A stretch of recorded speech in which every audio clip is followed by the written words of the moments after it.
নমস্কার বন্ধুরা, কেমন আছেন? আশা করছি ভালোই আছেন। আজ আমি বানাবো আলু দিয়ে কাতলা মাছের ঝোল। তাই মাছগুলোকে আমি ভালোভাবে ধুয়ে নিয়েছি।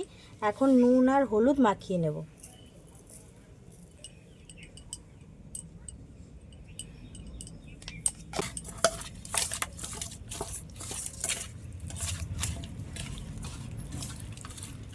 এই মাছের ঝোলটা খেতে দারুণ ভালো লাগে। মাছগুলো আমার নুন আর হলুদ মাখানো হয়ে গেল। আর এইদিকে এই আলুগুলো আমি এইভাবে কেটে নিয়েছি, এরকম লম্বা লম্বা করে কেটে নিয়েছি। মাছটা রান্না করার জন্য আমি মশলাটা রেডি করে নেব। আমার মশলাতে থাকবে জিরে বাটা আর আদা বাটা।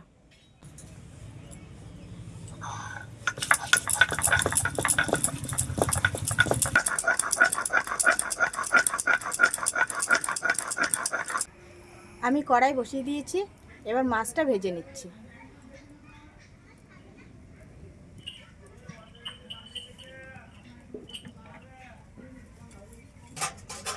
তেলটা গরম হয়ে গেছে, এবার মাছগুলো দিয়ে দিচ্ছি।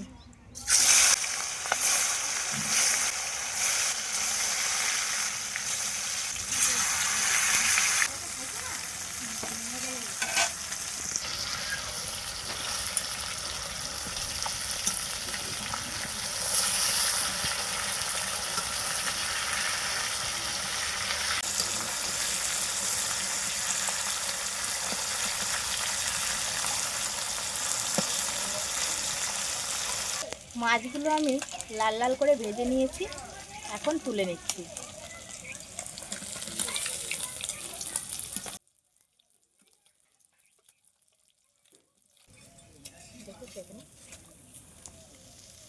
এই দেখুন, ঠিক এরকম করে মাছগুলো ভেজে নিতে হবে। এবার আমি আলুটাকে ভেজে নিচ্ছি।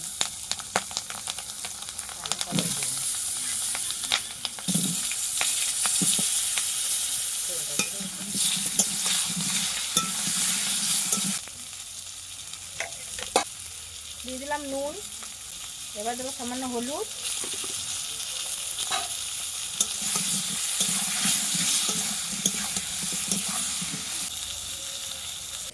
আলুগুলো ভাজা হয়ে গেছে, এখন আমি তুলে নিচ্ছি।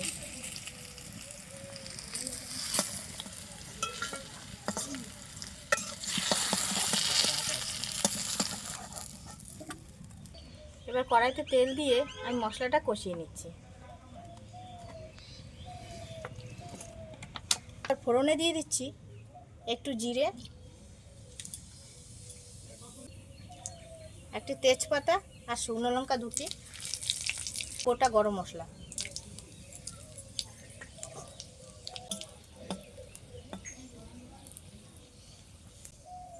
এখন দিয়ে দিচ্ছি জিরে বাটা। এখন দিয়ে দিচ্ছি আদা আর লঙ্কা বাটা। এবার দিয়ে দেবো একটু জল, তাহলে মশলা কষানোটা খুব ভালো হয়। এবার আস্তে আস্তে ভালোভাবে কষিয়ে নেব। এখন দিয়ে দিচ্ছি স্বাদ মতো লবণ আর হলুদ গুঁড়ো, আর দেব কাশ্মীরি লঙ্কার গুঁড়ো। এবার ভেজে রাখা আলুগুলো আমি মশলা দিয়ে ভালো করে কষিয়ে নেব।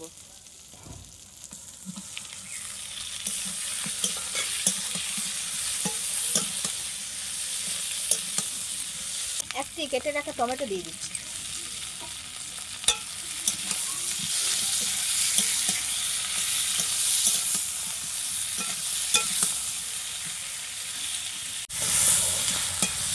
আলুটা আমি মশলা দিয়ে ভালো করে কষিয়ে নিয়েছি, এবারে ঝোলের জন্য জল দিয়ে দিচ্ছি।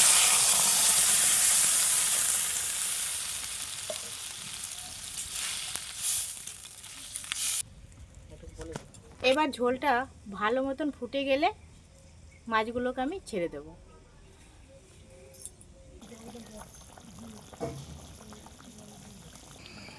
ঝোলটা ভালো মতন ফুটে গেছে, এখন মাছগুলো ছেড়ে দিচ্ছি।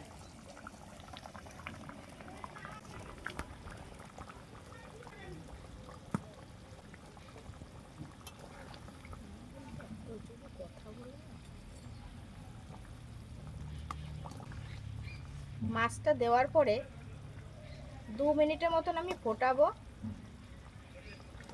তারপরে নামিয়ে নেব।